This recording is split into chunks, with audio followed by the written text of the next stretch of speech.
یہ ہے ایم وی explorer cruise شپ جو دنیا کی مضبوط ترین شپ مانی جاتی تھی۔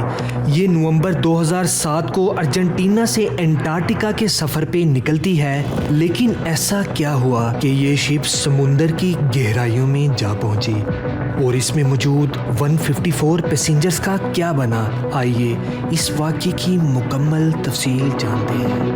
1912 میں جب دنیا کا سب سے بڑا بحری جہاز ٹائٹینک اپنے پہلے سفر پہ نکلا تو ایک آئس برگ کے ٹکراؤ سے سمندر کی گہرائیوں میں جا پہنچا، لیکن سویڈش بزنس مین ایرک لنڈبلیڈ چاہتے تھے کہ ایک ایسی کروز شپ بنائی جائے جسے سخت ترین برف والے راستوں پہ بھی چلایا جا سکے۔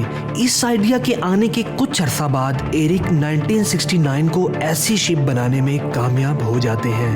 پوری دنیا میں اس کا چرچا پھیل گیا کہ انٹارکٹیکا جیسے برفانی سمندر میں سفر کرنے والی ایک شپ بنائی جا چکی ہے۔ یہ ابھی تک کی پہلی کروز شپ تھی جو آئسی واٹر پہ سفر کر سکتی تھی۔ یہ ٹائٹینک سے تو چھوٹی تھی مگر اس سے زیادہ مضبوط تھی، اسی لیے بہت سارے لوگ اس پہ سفر کرنے اور اس کے ذریعے انٹارکٹیکا کو ایکسپلور کرنے کا خواب دیکھ رہے تھے۔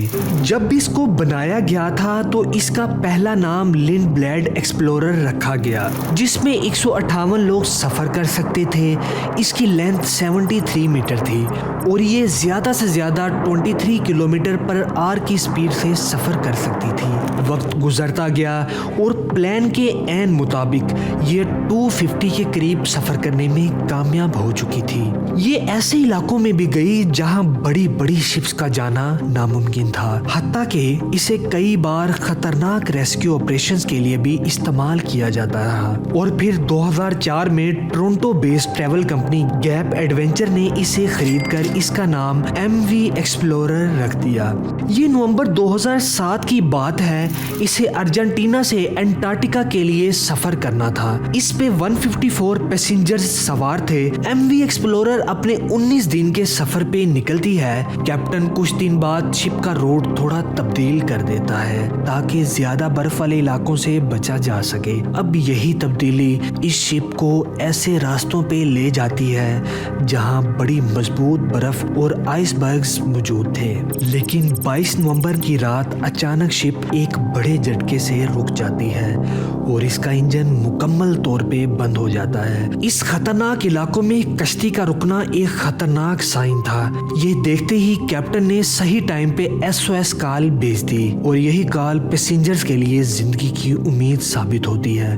کچھ دیر بعد اچانک اس شپ کا جھکاؤ ایک طرف ہونا شروع ہو گیا۔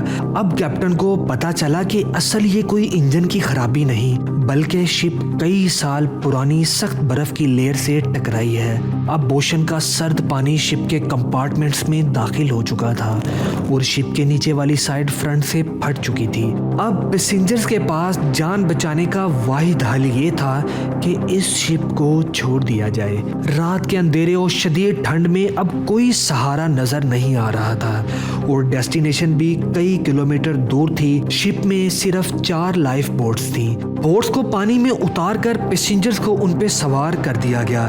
جیسے ہی وقت گزرتا رہا اور سردی کی شدت بڑھتی جا رہی تھی، پورے 4 گھنٹے گزرنے کے بعد دور سے ایک شپ آتی دکھائی دیتی ہے۔ یہ نورج نامی شپ تھی جسے کیپٹن نے SOS کال بھیجی تھی۔ تمام لوگ خوش قسمتی سے زندہ تو بچا لیے گئے، لیکن ایم وی ایکسپلورر سمندر کی گہرائیوں میں ہمیشہ کے لیے ڈوب جاتی ہے۔ بعد میں جب تحقیق ہوئی تو یہ رپورٹ سامنے آئی کہ کیپٹن کے روٹ تبدیل کرنے کی وجہ سے یہ حادثہ ہوا ہے۔ شپ ایسی سمت چل پڑی تھی جہاں کئی سال پرانی سخت برف تھی جس کو توڑنا اس شپ کے بس کی بات نہیں تھی۔ ہو سکتا تھا یہ آج بھی موجود ہوتی اگر کیپٹن نے وہ غلطی نہ دہرائی ہوتی جو ٹائٹینک کے کیپٹن نے کی تھی۔ ہمیں امید ہے ایم وی ایکسپلورر شپ کی یہ انٹرسٹنگ انفارمیشن آپ کو پسند آئی ہوگی۔ اسی کے ساتھ ہمیں اجازت دیجیے، اپنا بہت خیال رکھیے گا۔